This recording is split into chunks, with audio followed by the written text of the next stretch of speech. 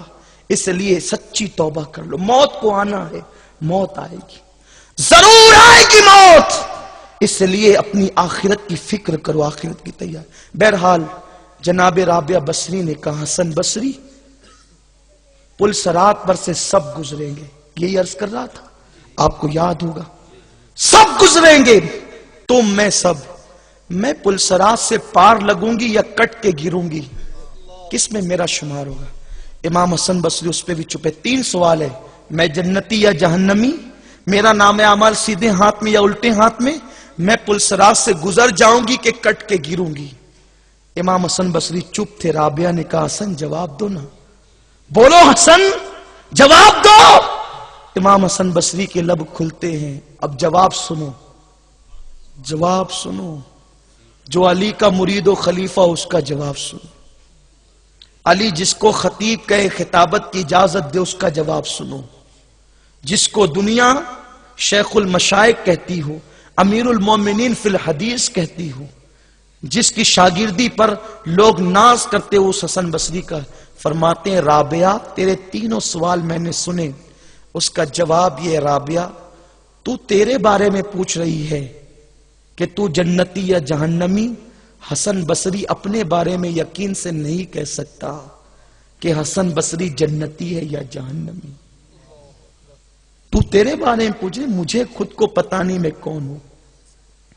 امید کی جا سکتی ہے، یقین سے نہیں کہا جا سکتا، کیونکہ خدا چاہے نا تو نبی کے بیٹے کو بھی جہنم میں ڈالے۔ توجہ آپ کی، مجھے وہابی نہ سمجھنا، میں سنی ہوں الحمدللہ، اور میرا خاندان جو ہے وہ مجھ سے لے کر مولا علی تک سب سنی ہوئے ہیں، سرکار کی نالین کا صدقہ، ہم لوگ تحدیث نعمت کے لیے صاحب شجرہ لوگ ہیں،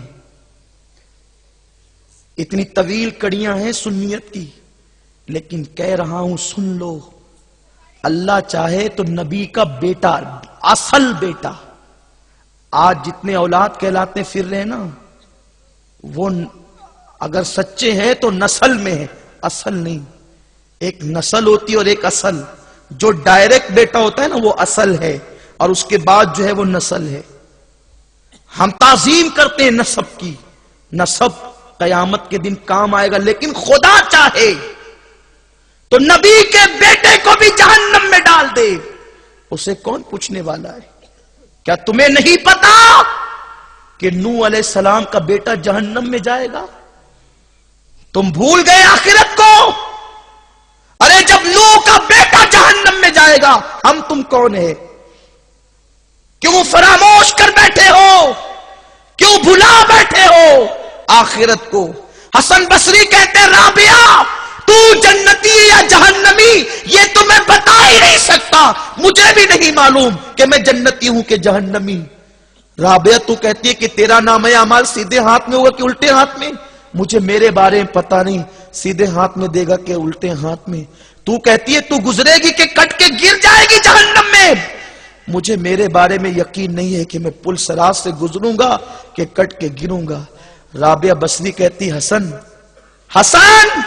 نکاح کے لیے بہت سی عورتیں مل جائے گی، میرے پاس ٹائم نہیں ہے، میرے پاس نکاح کے لیے ٹائم نہیں ہے، کیونکہ میرے لیے یہ 3 بڑی بڑی گھاٹیاں ہیں، مجھے یہ تینوں گھاٹیاں طے کرنا ہے، مرنے سے پہلے اس یقین کی منزل پر پہنچنا ہے کہ میں جنتی ہوں، مرنے سے پہلے یہ یقین پانا ہے کہ میرا نام اعمال سیدھے ہاتھ میں ہوگا، مرنے سے پہلے یہ گارنٹی لینا ہے کہ میں پل صراط سے پار لگوں گی، چلے جاؤ یہاں سے اور مجھے آخرت کی تیاری کرنے دو، مجھے وقت نہیں ہے نکاح کا، بہت سی عورتیں ملے گی شادی کے لیے، نکاح کے لیے مجھے تو آخرت کی تیاری کرنی ہے۔ امام حسن بصری کی آنکھوں میں آنسو تھے، کہتے رابعہ اب شاید تیرے بعد اب ایسی فکر والی عورت پیدا نہیں ہو سکتی، اور یہ کہتے ہوئے آپ تشریف لے گئے۔ جب یہ فکر رابعہ کی تھی، جسے نکاح کرنے کی فرصت نہیں. عورت کے لیے نکاح مباح ہے. اعلی حضرت نے تحقیق کی ہے نا, میں اس میں بھی الجھانا نہیں چاہتا. نکاح مردوں کے لیے سنت ہے, عورتوں کے لیے نکاح مباح ہے یا زیادہ سے زیادہ مستحب ہے. تو رابعہ ایک مباح کام آخرت کی تیاری کے لیے کرنا نہیں چاہتی, اور ہم گندی تصویریں دیکھ کر ٹائم پاس کر رہے ہیں. ٹائم پاس کس کے لیے؟ جس کی آخرت کی اتنی بڑی گھاٹی ہو, اس کو ٹائم پاس کے لیے وقت کہاں سے مل گیا؟ بس اختتام پر ایک بات, بھائی بیٹھ جاؤ بس. اچھا ٹھیک ہے. آخرت کے لیے اپنی زندگی کو تبدیل کرو, توبہ کرو, بدل ڈالو اپنی زندگی کو, تبدیل کرو اپنی زندگی کو. ٹائم پاس ہمارے پاس وقت کہاں ہے؟ اللہ نے ہمیں بھیجا ہی آخرت کی تیاری کے لیے ہے. ہاں وقت وہاں بھرپور ہوگا, پھر عیش کرنے ہوں گے تو جنت میں کریں گے انشاءاللہ, لیکن یاد رکھو آخرت کی فکر کرو. ایک دن اختتام پہ لے جا رہا ہوں اپنی گفتگو. ایک دن سعید ابن مسیب کہتے ہیں, توجہ فرمائیں, کہ مولا علی نے مجھ سے کہا سعید چلو. یہ سعید ابن مسیب تابعی ہیں, مولا علی کے شاگرد ہیں. واقع کربلا کے بعد جو مسجد نبوی کے حالات انہوں نے بیان فرمائے. تو سعید ابن مسیب کہتے ہیں علی مرتضیٰ نے کہا, مولا علی نے کہا سعید چلو قبروں کی زیارت کے لیے. فرماتے ہیں ہم قبرستان گئے. قبرستان جانے کے بعد مولا علی نے قبر والوں کو سلام کیا. قبر والوں کی طرف سے جواب آیا. علی مرتضیٰ قبروں پر رک گئے اور کہنے لگے اے قبر والوں بتاؤ اللہ نے تمہارے ساتھ کیا معاملہ کیا؟ جب تم ہم سے جدا ہوئے تو خدا نے تمہارے ساتھ کیا معاملہ کیا؟ ایک قبر سے آواز آئی, علی تم ہمارا حال پوچھتے ہو, پہلے یہ بتاؤ کہ ہم تم سے جدا ہوئے تو تمہارے حالات کیا تھے؟ مولا علی نے رپورٹ دی دنیا کی, سنو جب تم ہم سے جدا ہو گئے نا تو تمہاری بیویاں جو تھی, جو بیوہ ہو گئی, انہوں نے تمہارے بعد دوسروں سے نکاح کر لیا. ظاہر سی بات ہے بیوہ کو اجازت ہے عدت گزارنے کے بعد وہ نکاح کر سکتے جس سے چاہے. تو مولا کائنات نے کہا تمہاری وہ بیویاں جس سے تم دل لگا بیٹھے تھے, تمہارے انتقال کے بعد انہوں نے دوسروں سے نکاح کیا. وہ مال جو تم نے کمایا تھا اس مال کو تمہارے وارثوں میں تقسیم کر دیا گیا. آج وہ مال تمہاری مرضی کے خلاف استعمال کر رہے ہیں. مال وہ استعمال کر رہے ہیں, جواب تم نے دینا ہے. تمہارا مال وارثوں میں تقسیم ہو گیا, تمہارا مال وارثوں میں بٹ گیا. اور فرمانے لگے مولا کائنات جو تم نے خوبصورت مکان بنائے تھے اس میں تمہارے دشمن آباد ہو گئے. مولا کہتے ہیں اب اس سے زیادہ میں کیا بیان کروں, ذرا تم بھی تو بتاؤ ہم سے جدا ہونے کے بعد تم پر کیا گزری. تو ایک قبر سے غمگین آواز آئی. سعید ابن مسیب کہتے ہیں کہ جب قبر سے غمگین آواز آئی تو میں نے کان لگایا, آواز آ رہی تھی علی کیا پوچھتے ہو, جب ہم تم سے جدا ہوئے اور قبر میں رکھے گئے تو یہ کفن پرانا ہو گیا, کفن پھٹ گیا. کتنے قیمتی قیمتی کپڑے پہن کر اتراتے ہیں, کفن کو بھول چکے ہو. دنیا سے کفن کے سوا کیا لے جانا ہے؟ آج میری قوم کے جوانوں کا حال بہت برا ہے. سوچتے کہ جوانی میں مرنا ہی نہیں ہے, موت کبھی بھی آئے گی. کیا خیال ہے سکندر کے بارے میں؟ سکندر اعظم 356 قبل مسیح میں پیدا ہوا. اس کا باپ یونان کے ایک چھوٹے سے دیہات کا بادشاہ تھا. سکندر اتنا ذہین تھا, اتنا ذہین تھا, میں حیران ہوں اس کی تاریخ پڑھ کے کہ اس نے صرف 15-16 سال کی قلیل مدت میں آدھی سے زیادہ دنیا فتح کر لی. کس دور میں؟ گھوڑوں کے اور کھچر کے دور میں. اور 323 قبل مسیح میں 38 سال 8 مہینے کی عمر میں اس کا انتقال ہو گیا. عالم جوانی میں, عالم شباب میں, ٹائیفائڈ کے معمولی مرض میں اس کا انتقال ہو گیا. لوگ سمجھتے سکندر کوئی بوڑھا ہو کر کے مرا ہوگا. 38 سال 8 مہینے کی عمر میں وہ مرا ہے. جس نے آدھی سے زیادہ دنیا فتح کی ہوگی محنت کر کے, اس نے سوچا کیا ہوگا, کتنے خواب دیکھے ہوں گے اس نے عیش کے, عشرت کے, اس نے کیسی زندگی گزارنے کا منصوبہ بنایا ہوگا. لیکن 38 سال 8 مہینے کی عمر میں عالم جوانی میں, عالم شباب میں انتقال ہو گیا. اے میری قوم کے جوانوں, دنیا سے ایک دن تو جانا ہے. دنیا جی لگانے کی جگہ نہیں ہے میرے بھائی. موت کا فرشتہ آئے اس سے پہلے توبہ کر لو, اپنے اللہ سے صلح کر لو, اپنے اللہ کو منا لو. ایک مجذوب نے اچانک بستی میں صدا لگائی, اے اللہ کے بندو, اے اللہ کے بندو, اللہ تم سے صلح کرنے کے لیے تیار ہے, صلح کر لو. اللہ تم سے صلح کرنے کے لیے تیار ہے, صلح کر لو. اور چند دنوں کے بعد وہ بزرگ قبرستان میں دیکھے گئے تو کہتے, اے اللہ یہ تیرے بندے صلح کرنے کے لیے تیار ہے, تو ان سے صلح کر لے. یہ تجھ سے صلح کرنے کے لیے تیار ہے, صلح کر لے. لوگوں نے پوچھا, بابا آپ تو بستی میں یہ چلا رہے تھے کہ اللہ کے بندو اللہ سے صلح کر لو, اللہ تیار ہے صلح کے لیے, اور یہاں کہتے ہیں اللہ ان سے صلح کر لے, یہ صلح کرنے کے لیے تیار ہے. بات سمجھ میں نہیں آتی. بزرگ کا جواب سنو, فرماتے جب تک انسان زندہ ہے اس وقت تک اللہ اس سے صلح کرنے کے لیے تیار ہے کہ توبہ کر میں معاف کر دوں گا, توبہ کر لے میں معاف کر دوں گا. اللہ صلح کرنے تیار ہے. لیکن جب مر گیا اور عذاب میں گرفتار ہو گیا, اب بندہ توبہ کے لیے تیار, مگر اللہ توبہ قبول کرنے والا نہیں. توبہ کی قبولیت کے دروازے موت سے پہلے کھلے ہیں, موت کے بعد نہیں. اس لیے سچی توبہ کر لو. تو عرض یہ کر رہا تھا, مولا کائنات کو آواز آئی, علی جب ہم تم سے جدا ہو گئے ہمارے کفن پھٹ گئے, بوسیدہ ہو گئے. سب سے پہلے یہ خوبصورت بال جھڑ گئے, جھڑ جھڑ کے گر گئے. آج کتنے بالوں کو سنوارتے ہو, بال گرنے لگے تو ایک سے ایک دوائیاں, کتنے اہتمام کرتے ہو, اچھے سے اچھا صابن, اچھے سے اچھا شیمپو کا استعمال, بال اچھے ہوں. علی مرتضیٰ کو آواز آئی, مولا ہمارے بال جھڑ جھڑ کے زمین پہ گر گئے. یہ آنکھیں جن آنکھوں سے لوگوں کو دیکھتے تھے, اتراتے تھے, یہ آنکھیں پانی بن کر کے بہ گئی.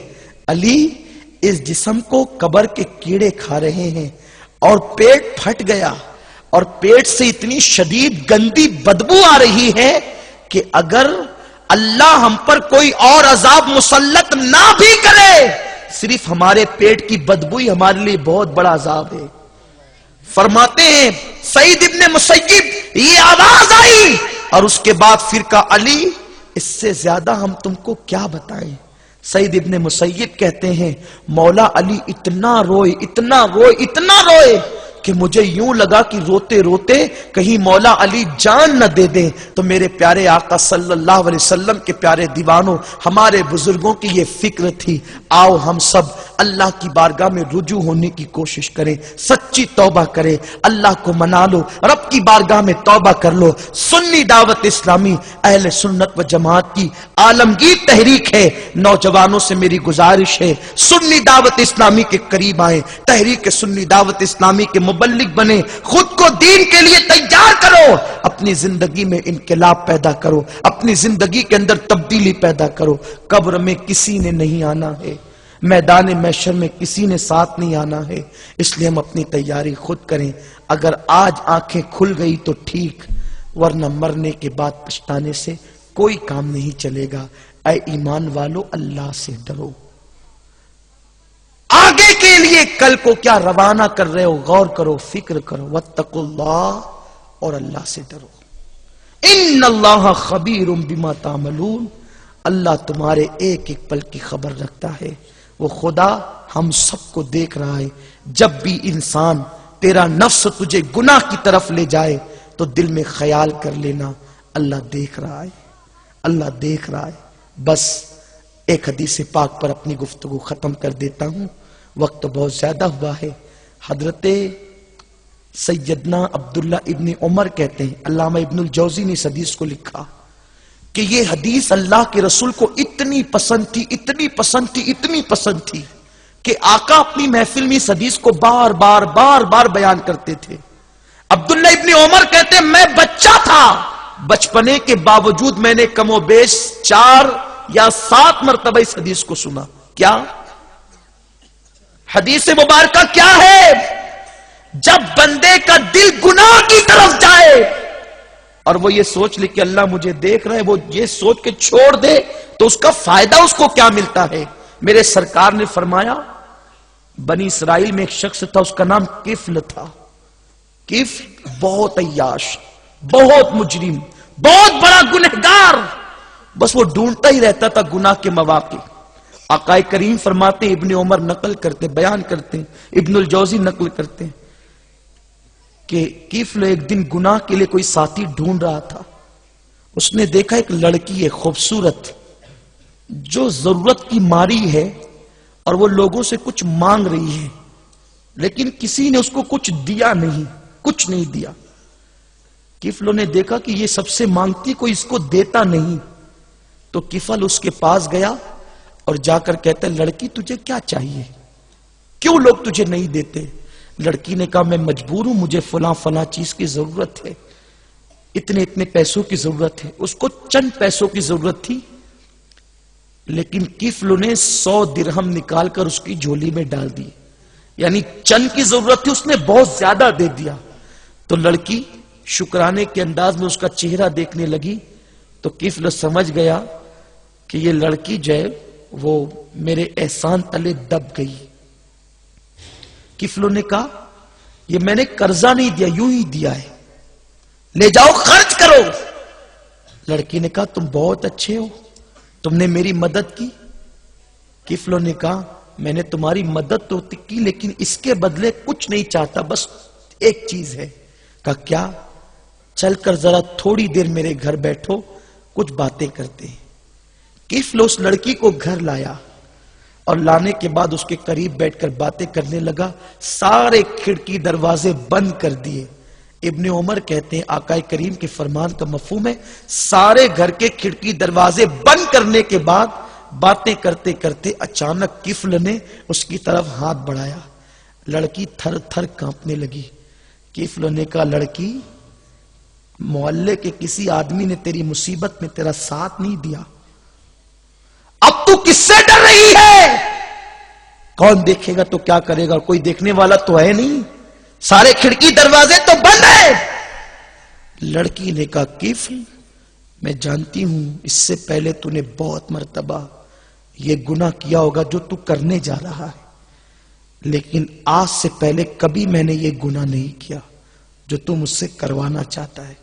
لڑکی نے کہا، لڑکی سے کفل نے کہا تو آخر تو نے نہیں کیا تو تو ڈر کس سے رہی ہے؟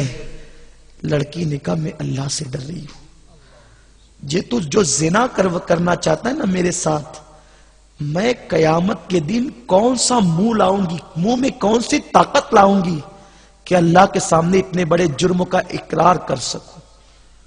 ارے جب انسان محلے کے چند لوگوں کے سامنے اپنے جرائم کا اقرار نہیں کر سکتا تو اتنے بڑے جرم کا اقرار اللہ کے سامنے، رب کی بارگاہ میں؟ لڑکی نے کہا میں خدا سے ڈرتی ہوں، میرے منہ میں وہ طاقت کہاں سے آئے گی کہ میں اتنے بڑے جرم کا اقرار کروں گی جب اللہ مجھ سے پوچھے گا، اور اللہ ضرور پوچھے گا۔ کفل کے دل پہ بہت اثر ہوا۔ کفل نے کہا لڑکی اگر آج سے پہلے تو نے نہیں کیا تو جا، آج بھی مت کر، یہ پیسے لے جا اور گھر چلی جا۔ لڑکی گھر سے باہر نکلی، ادھر لڑکی گھر سے باہر نکلی، ادھر کفل کے دروازے پہ موت کے فرشتے نے دستک دی اور اس کو موت آ گئی۔ یعنی اگر وہ لڑکی کو نہ چھوڑتا تو اس کو کس حالت میں موت آتی؟ اللہ اکبر، اس کو موت آئی۔ پورے محلے کے اندر جنگل کی آگ کی طرح ہوا پھیل گئی کہ کفل مر گیا، مر گیا، مر گیا۔ محلے کے خشک و زاہدین نے شور مچایا کہ کفل تو مر گیا، بہت بڑا مجرم تھا، پتہ نہیں اس کا منہ کیسا ہو گیا ہوگا۔ پورے محلے میں گنہگار مشہور تھا نا، کیا ہوا ہوگا، کیا ہوا ہوگا، کیا ہوا ہوگا۔ لیکن کہا بھئی وہ تھا تو مسلمان، ہم نے اس کو مٹی تو دینا ہے، اس کو دفن تو کرنا ہے، اپنی ذمہ داری سے سبکدوش تو ہونا ہے نا. چلو چل کر کے دیکھتے کہ کچھ بھی ہو گیا ہوگا، کچھ بھی کیا ہوگا، چلو ہم اپنی ذمہ داری سے سبکدوش ہو جائیں. جب اس کے دروازے پر لوگ پہنچے تو دروازہ بند تھا، لیکن لوگوں کی حیرت کی انتہا نہیں تھی. کفل کے دروازے پر نور کے قلم سے لکھا ہوا تھا. کفل نے اللہ سے ڈر کر ایک گناہ چھوڑ دیا، اللہ نے اس کے سارے زندگی کے گناہوں کو بخش دیا. ایک گناہ چھوڑا اللہ کے خوف سے، ساری زندگی کے گناہ بخش دیے گئے. جب انٹرنیٹ پر تمہارے ہاتھ اس بٹن پر پہنچے جہاں سے گندی تصویریں کھلتی ہو، موبائل پر تمہارے ہاتھ اس بٹن پر پہنچے جہاں سے گندی فلموں کا آغاز ہوتا ہو، تو صرف اتنا تصور کر لینا، یا کسی کی طرف تمہاری نگاہیں اٹھتی ہو، یا شراب کے اڈوں کی طرف قدم بڑھتے ہو، یا ناجائز کاموں کی طرف طبیعت میلان کرتی ہو، اس وقت اتنا سوچ لینا اللہ دیکھ رہا ہے، اللہ دیکھ رہا ہے. انشاءاللہ تمہارے قدم رکتے چلے جائیں گے. اور اگر ایک بھی گناہ اس تصور سے چھوڑ دیا نا کہ اللہ دیکھ رہا ہے، مبارک ہو، اللہ اپنے کرم سے تمہارے گناہوں کی مغفرت فرما دے گا. اللہ سب سے پہلے مجھے اور آپ سب کو عمل کی توفیق عطا فرمائے. دوران گفتگو اگر کوئی غلطی ہو تو اللہ اپنے حبیب مصطفیٰ کریم صلی اللہ علیہ وسلم کے صدقہ و طفیل معاف فرمائے. وما علینا الا البلاغ. السلام علیکم ورحمۃ